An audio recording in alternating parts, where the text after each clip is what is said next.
light infantry retreats. But now, Miltiades must face the elite force of the Persian army, the heavy infantry, the immortals. The legendary immortals are the stormtroopers of the Persian Empire. Faceless, they march into battle in complete silence. They are the Athenians' worst nightmare. In addition to their brutal killing ability, the presence of the immortals forces Miltiades to change his tactics. Miltiades, although he has prepared the battlefield expertly and to give him every advantage, still suffers from a great disadvantage. And that is the area in which he occupies, although it's relatively narrow, okay, is still wider than he has sufficient troops to cover. What he does is he weakens his center and moves the additional troops out. So that when you look at the deployment of the Athenian force, you're looking at a force that is relatively thin in the center, but has heavy phalanxes on either side. Weakening the center of his phalanx is a huge gamble, but then Miltiades rolls the dice again. He advances his line out of the protective valley. If he stays where he is, he knows that when the center gets hit, it's going to flex in. The problem when it flexes in, if he stays where he is there's not enough room for his heavy phalanxes on the end to maneuver inward. There's not enough room. They're jammed up against the terrain. So he has a very, very delicate tactical problem, and it's this. Miltiades must move his troops far enough to be able to extend his line so the phalanxes can maneuver. The trick is, how far can Miltiades move out from the valley? If he doesn't come out far enough, his flanks can't maneuver. If he comes out too far, the Persians can get around his flanks and surround him. And remember, all this is happening on the fly. Miltiades won't know how far is too far until it happens. The immortals close in. Miltiades needs to make his move. He orders his troops to redeploy. Herodotus tells us that Marathon is the first time the Greek hoplites ever ran into battle. And the reason they'd never done it before is that it's exhausting. The Greeks wear all this heavy armor and carry long spears. So running just wastes a lot of energy. The other problem with running is the tight phalanx formation itself. Their strength lies in their unit cohesion. If that breaks apart as they advance, they're immediately vulnerable. My guess is that Herodotus is describing a redeployment at the run, not a movement to contact at the run. At a given signal, everybody moved in as close to format as they could, moved out to 200 yards, stopped, and then reformed very quickly, so that by the time actual contact occurred with the Persians, okay, the units were once more disciplined, ranks were dressed, ready to receive the charge.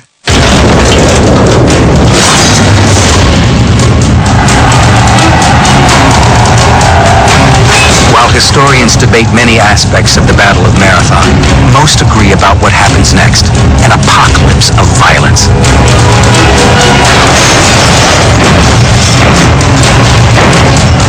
The armies collide in a horrifying maelstrom of bronze and blood.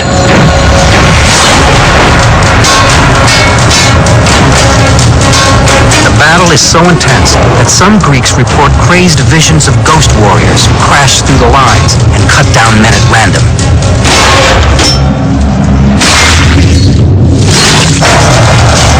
But the reality is just as terrifying. The Persians surge forward and the Athenians are beaten back.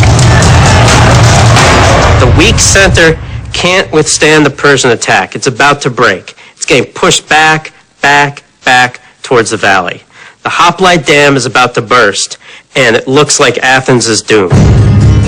Miltiades' center is on the brink of collapse, but at the flanks, it's a different story. The normal tactics for the Persian infantry would have been to put the strongest units in the middle and the weaker units on the wings. This is because the wings are usually supported by cavalry. Now Miltiades would know this, and it may be why he bolsters his own forces on the flanks.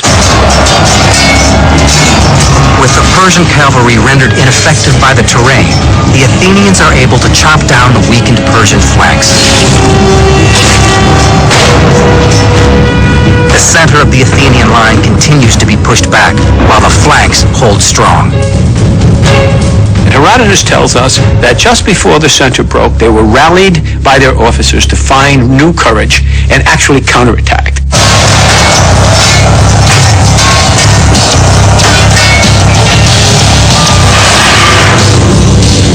They counterattacked enough to stop the forward movement in the center.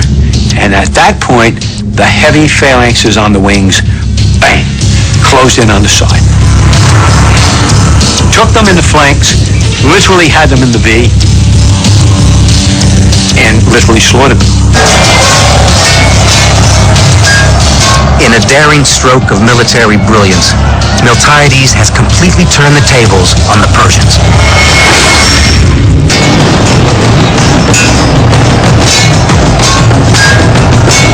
The Battle of Marathon has become a Persian bloodbath.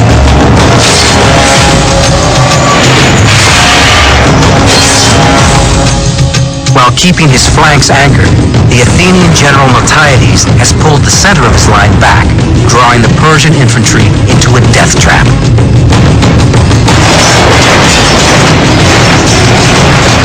Hemmed in on three sides, the Persians can't maneuver. They panic. One of the reasons for their panic probably was something caused by the fog of war, and by something that happens to men in battle no matter how well they are trained or how well you are disciplined. Every now and again, the disease of fear gets into your soul. And when that happens, and panic gets into your ranks, it's done. You can't stop it, no matter how disciplined you are, how controlled you are. More than 6,000 Persians perish, while the Athenians lose fewer than 200.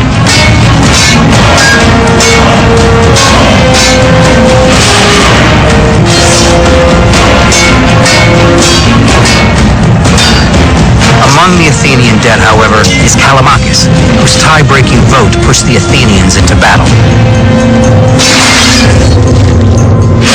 Some cite Marathon as the first known example of the pincer maneuver, or what's called a double envelopment. But this isn't truly the case because Miltiades only uses one force, so he does not completely envelop the enemy. The Persians still have an avenue of retreat. And they use it. The Persians race back toward the beach. Some say the Athenians immediately chased the Persians back to their ships, but this is pretty unlikely since the Athenians would be completely exhausted at this point. What likely happened is Miltiades and his men rested until they were able to go back on the offensive. It took a considerable time for the Persians to try to grab what's left, their wounded, their horses, and put them try to get them on the boats. It might have taken, several hours, 8 to 10 hours. At some point, the Greeks were rested, and at some point, they reformed, and now they began, pursuit is too strong a word, they began literally marching towards the beach in order to encourage, let us say, the Persians to leave. Fighting breaks out again as the Persian rear guard tries to protect the retreat.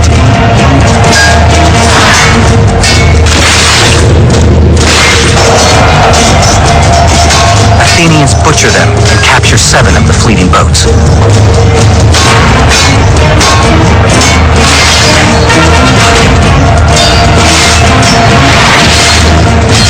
Herodotus recounts a story where a Greek soldier grabs a boat with his left hand and has it chopped off by the fleeing Persians. Undaunted, he grabs the boat with his right hand. It also gets chopped off. So the Greek soldier bites the boat and tries to hold it on the beach with his teeth. This is the kind of hyperbole that Herodotus is known for. The Athenians rout the Persian infantry, but the danger isn't over yet. The Persians aren't sailing back to Asia. They're heading straight for Athens. Miltiades sends a Greek messenger from Marathon to Athens with news of the victory. The Athenian runs the 26 miles from Marathon to Athens, runs into the town square, yells up his hands, Nike, which means victory, and drops dead, probably of a heart attack or a stroke. And this is where we get the phrase to run a marathon, 26 miles, the distance from Marathon to Athens. But at the same time that this inaugural race is being run, Miltiades realizes that the fight is not yet over. Once Miltiades realizes what the Persians are doing, he sends another runner back to Athens to alert them. Then he assembles his troops for a forced night march back to the city. It's hard to imagine how tired these infantry guys are at this point, but if they hope to save Athens, they have to keep going. The Athenians march all night long. It's difficult to know how long it would take the Persian ships to sail to Athens from Marathon, a distance of about 62 miles by sea. While a ship of that day could make the trip in about 10 hours, a lot would depend on the currents, weather condition, weight that the ship was carrying. Also, it's possible that some of the ships with the cavalry might have already sailed for Athens a day or so before. So Miltiades can't be sure if he had won the battle and lost the war. Early the next morning, the Persian commander Datis enters the Athenian harbor with his 600 ships. On the walls of the city, he sees Miltiades and the entire Athenian army. Datis takes one look at this, understands the difficulties involved of carrying out an opposed amphibious landing, decides better of it, turns to the coxswain, turn the boat around. The fleet turns around and sails back to Persia. And Athens remains free. As the Persians sail away, the Athenian infantry can finally celebrate their amazing victory at Marathon. To commemorate the victory, the Athenians build one of the most iconic buildings in human history, the Parthenon, a massive temple to the goddess Athena. Carved into the wall of the Parthenon are 192 figures, one for each of the Athenians slain at Marathon. After the defeat at Marathon, Datis returns to the court of King Darius. Some suggest he's executed for his failure. And while there's no evidence for this, history never hears from Datis again. But what we do know is that Darius was furious. Furious because this pygmy little barbaric state has insulted the great empire of Persia yet again and got away with it. Darius swears in his mind that if he lives long enough, he will have his revenge on the Athenians.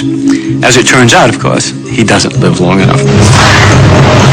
Persian revenge for Marathon falls to Darius' son, Xerxes, who 40 years after Marathon personally travels to Greece to fulfill his father's wishes. This transmission of the desire for revenge against Athens sets up 40 years later one of the signature battles of Western military history, the last stand of the 300 at the pass of Thermopylae. At Thermopylae, the great Spartan commander Leonidas uses the same tactics against the Persians that Miltiades did nearly half a century earlier at Marathon. Marathon itself is one of those moments that is defining in Western history. In fact, it defines what it is to be Western and Greek over against Persian and Eastern. It's not the end of the story. In fact, it's just the beginning of the story.